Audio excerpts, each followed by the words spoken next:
Magandang gabi po sa inyong lahat. Napakarami po ang nagre-request tungkol sa kung ano ang nakikita ng ating tarot sa ating gobyerno. So, pag sinabi pong gobyerno, ito ay pangkalahatan na po. So, tarot, ipakita mo sa akin kung ano ang nakikita ng kapalaran sa tarot ng ating gobyerno ngayon. Yan. Tao, politika, pangkalahatan. Ay naku, agad-agad. May isang tao po dito. May isang taong tatayo. Bata pa po ito. At ito po ay magiging isa uling katipunero. Isang batang lalaki sa politika. Bago ito at ito ay bago pa lang na kumbaga namomotivate sa larangan ng politika, pero siya po ay maninindigan. Isang batang politiko. Inuulit ko, maninindigan po siya at lalaban po siya sa ating gobyerno. Hindi laban na sakitan, kundi laban na wag ihinto ang ipinaglalaban ng iba ring kabataan tungkol sa korupsyon. At maaaring ito po ay nakaupo na ngayon. Bata pa siya, oh. May utak. At may yaman din siya, galing siya sa isang prominenteng pamilya. Lalaban siya, hahawak siya ng isang batas kung saan lilitisin niya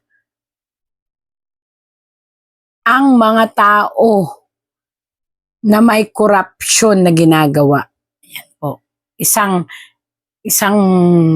bagong sibol, bata pa, lalaki.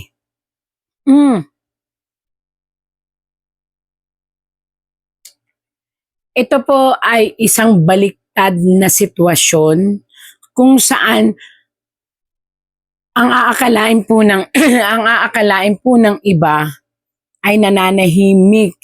Ito po ay pananahimik ng isang dating sitwasyon. Yan, nakita nyo, nakabaliktad.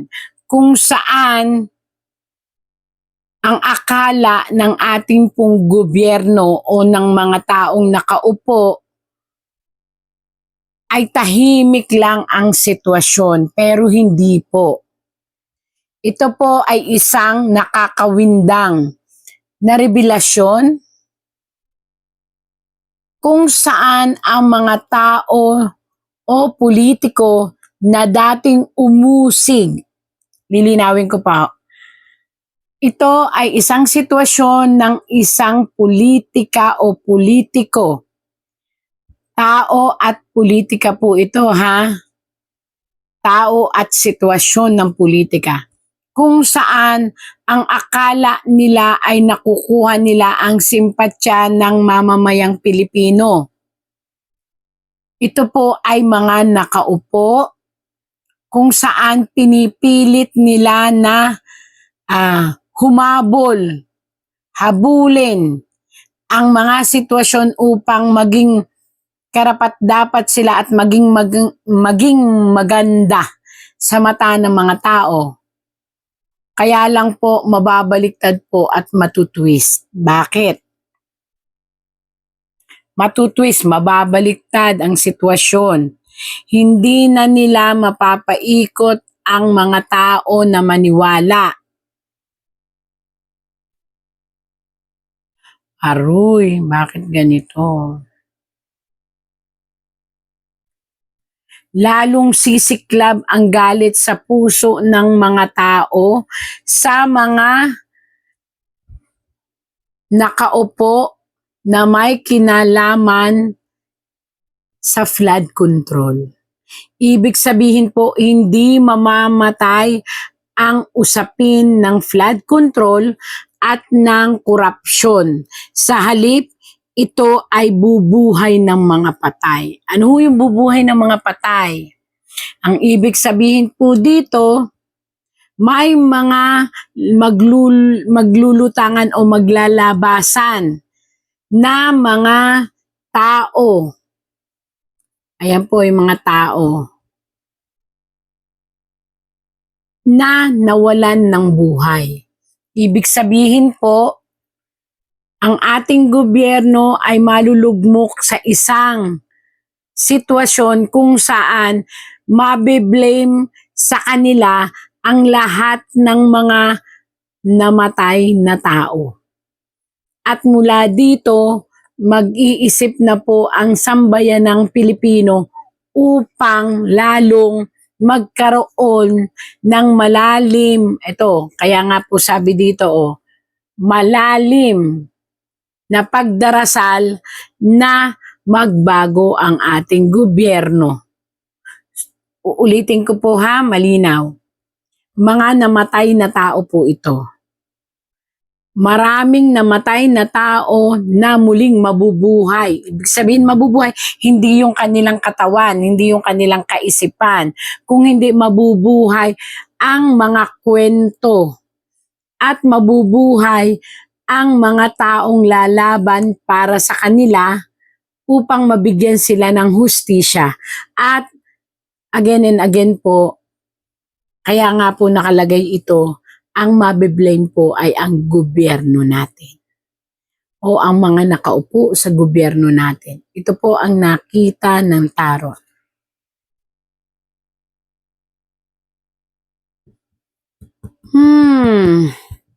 Maraming sitwasyon ang magaganap, unexpected, na maaaring ito pong taong ito kaya po may dugo, tapos may puti, tapos may gray. Ang ibig sabihin po nito, may mga batas, ito po yung nahulaan ko na dati, pero lumabas po ulit dito.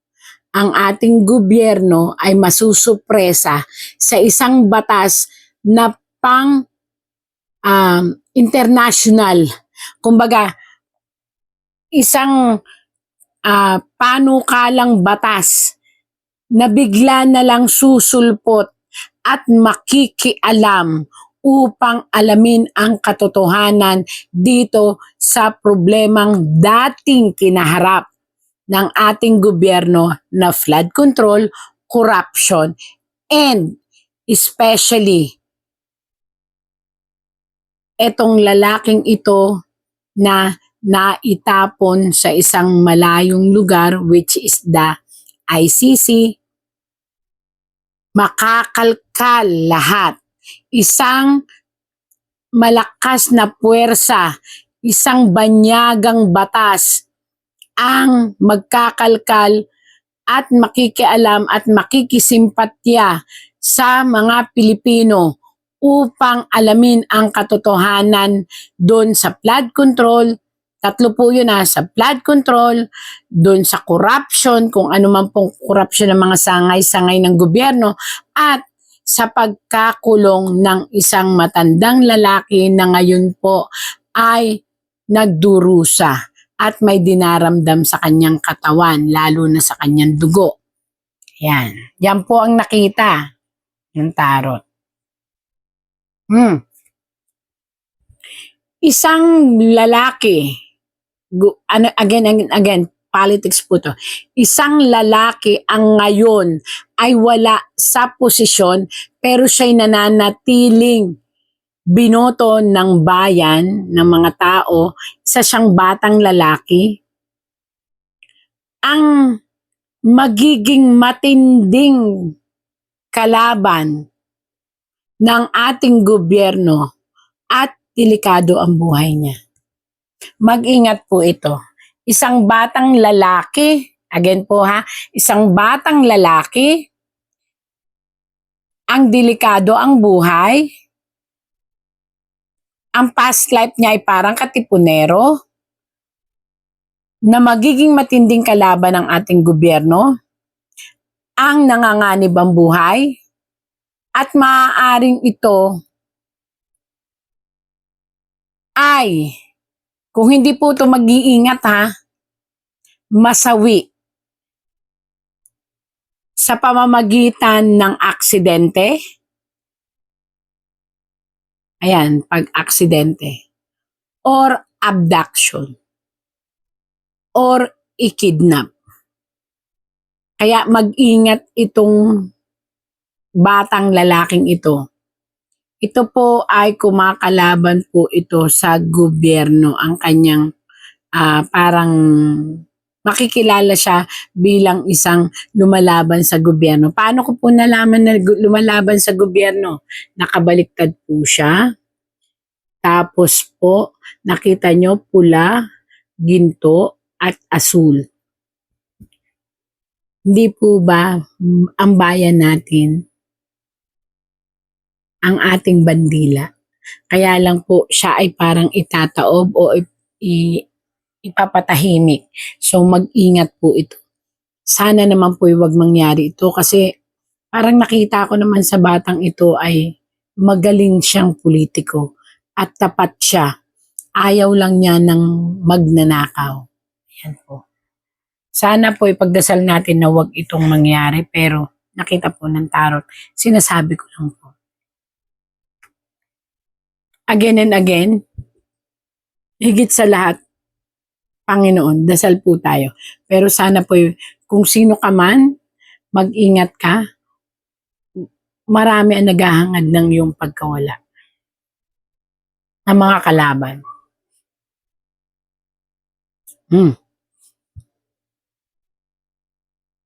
Isang muling pagbabalik ng nakapink na babae. At muli may mga ibon na nagnanais siyang patakbuhin. Ito po. Isang babae na palalabanin at nakapink po siya ang muling magbabalik. At dati siyang kasama ng mga dilaw. Dilaw ba 'to? Ayan. Naging part din siya ng mga dilaw.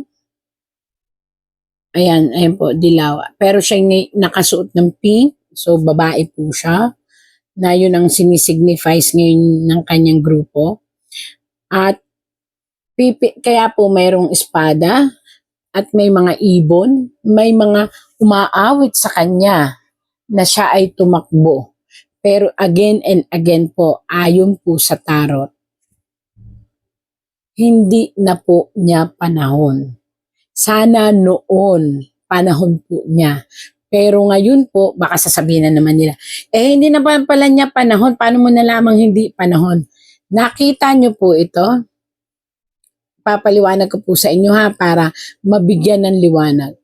Nakita niyo po itong punong ito? Itong puno pong ito ay dapat noon pa. Pero dapat ito ay lumago at namunga. Kaso hindi nga po siya noon nakapasok. Pero dapat noon nakapasok siya. Kung ngayon siya tatakbo at lalaban dahil sa mga ibon na ito, ayun po yung mga ibon. Ito po yung mga ibon. Yun yung mga wit, maring nagpapayo sa kanya. Maniwala po kayo't sa hindi. Hindi po siya magtatagumpay. Saan? Sa puso ng masa. Bakit?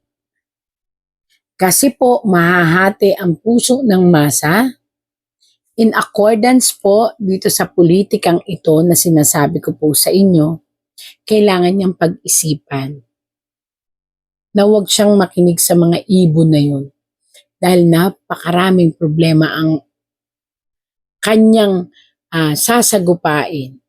At hindi na po ito ang tamang panahon para sa kanya. Nakalampas po ang tamang panahon para sa isang malaking posisyon. Mabuting tao po itong taong ito, pero hindi po siya pwedeng makinig sa mga ibon na ito. Sana nakikinig siya. Huwag siyang magpadala sa emosyon at sa bugso ng mga taong nasa paligid niya. Siya mismo dapat ay pag-aralan kung dapat o hindi. Pero it's up to her. Bahala po siya. Basta ako ang sinasabi ko ang nakita ng tarot. Ayan o, baka magamit lang po siya.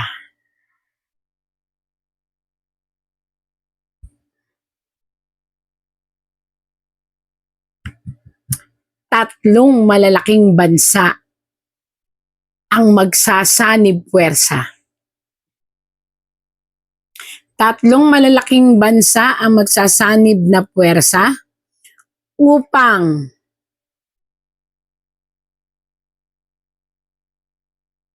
mapalabas ang ating dating President Duterte.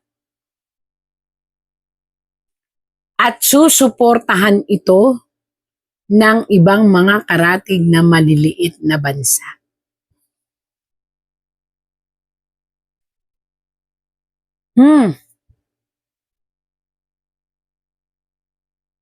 Ang kamatayan ng isang tao, kung ito'y matutupad ayon sa tarot at hindi ito makakabalik ng Pilipinas, pag-uumpisahan po ito ng isang napakamadugong sitwasyon. At ito po'y nakatakdang mangyari sa oras ng kamatayan, death, ng isang tao na minahal ng sanlibutan. Sana wag naman pong mamatay yun, taong yun. Sana makauwi po muna siya. Pero in this term, kailangan dasal ng buong sambayanan.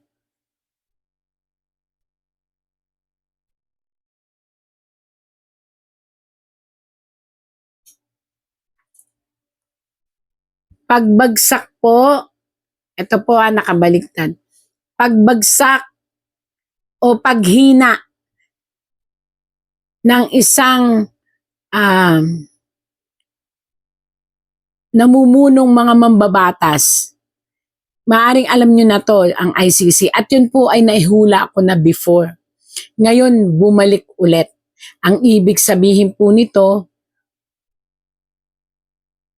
mararamdaman ng ICC na napakalaking damage sa kanila ang sitwasyon ng paggalaw nila sa dating presidente. At mula dito, magigising po sila. Ang masakla po sa pagkagising nila, marami na po ang magsusunuran ng mga bansa upang hindi sila arugain o tanggapin bilang isang kasanib na batas na lilitis sa bawat bansa. At maaaring ang kahinatnan po nito, kung hindi ito palitan, ito ay buwagin. Pero ito po ay, kaya nga nakalagay po dito, ito po ay pinag-iisipan ng mga bansa. Hindi po isang bansa, hindi dalawang bansa. Malalaking bansa na sasama ng maliliit pang bansa.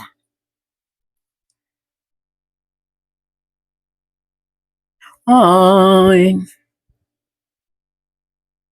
isang sitwasyon kung saan makikialam ang isang demonyong kapangyarihan.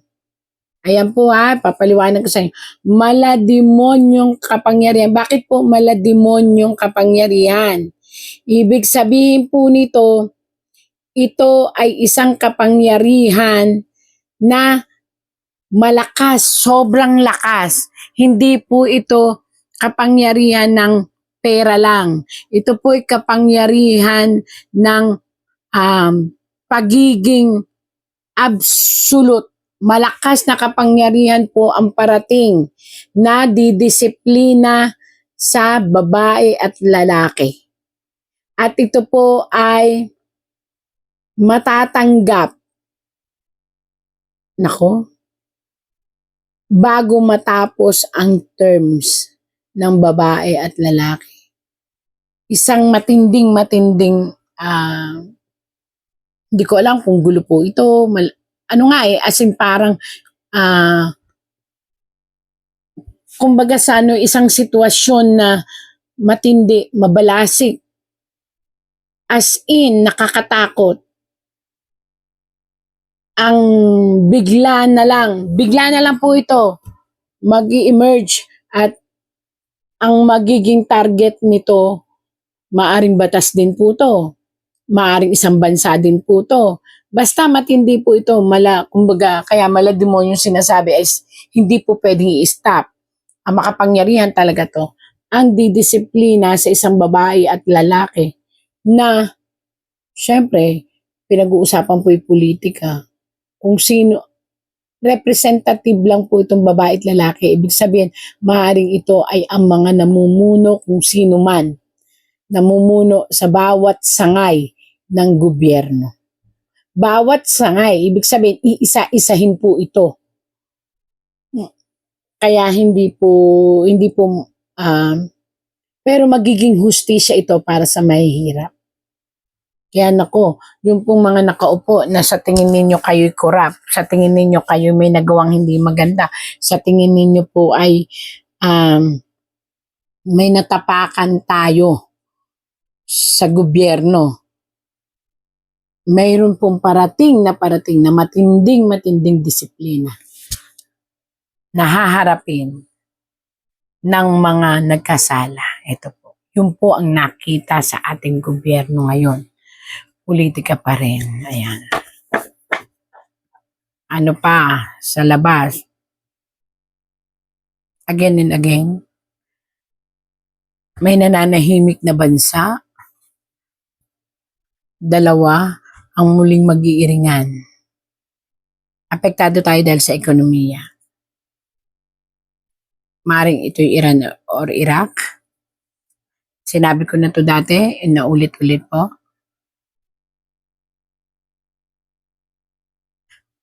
Ang justice system natin na pinapalibutan ng hocus-pocus o anumang mga negative, bigla po yung maglilinaw at maayos. May isang babae na pipilitin siyang idiin. Ayan po. Isang babae, may bata, ibig sabihin po nung bata, kumbaga muli siyang parang batang pasusunurin o pananagutin, pero sad to say po, yung batang babae na ituring, maaring ito si BP Sara. Yan na naman, baka sabihin naman nila sa akin ay maka BP Sara. Binabasa ko lang po yung tarot. Nakita niyo po, oh, kalmante lang siya. While ang daming susuporta sa kanya at mga taga-ibang bansa. Isang matinding batas ang susuporta upang ang lahat ng aligasyon sa kanya ay mapunta sa maganda. Isipin ninyo, oh, siya na po ang ooperan ng mga 4 po ito, 4 na banyagang malalaking bansa ang tutulong sa kanya sa kakaharapin niya na pagsubok sa kamay ng batas nating Pilipinas. Sana po yung mga mambabatas, mag-ingat po kayo sa bawat ihahain ninyo o sasabihin ninyo o ipaparatang dito. Kasi po, maaari itong mag-bounce back sa inyo later on. Sinasabi ko lang po ito, ang liwanag po. Isang banyagang malaking batas ang talagang mag-o-offer sa kanya ng tulong at mismo siya ang bibigyan ng tulong. 1, 2, 3, 4, 5, 6 po yan. Kaya lang yung isa ang talagang magpupumilit. Ito po'y banyaga. Paulit-ulit ako. Kaya sana po maisip ng bawat isa na magpakatotoo na lang. Ayusin na lang, magkasundo-sundo na lang.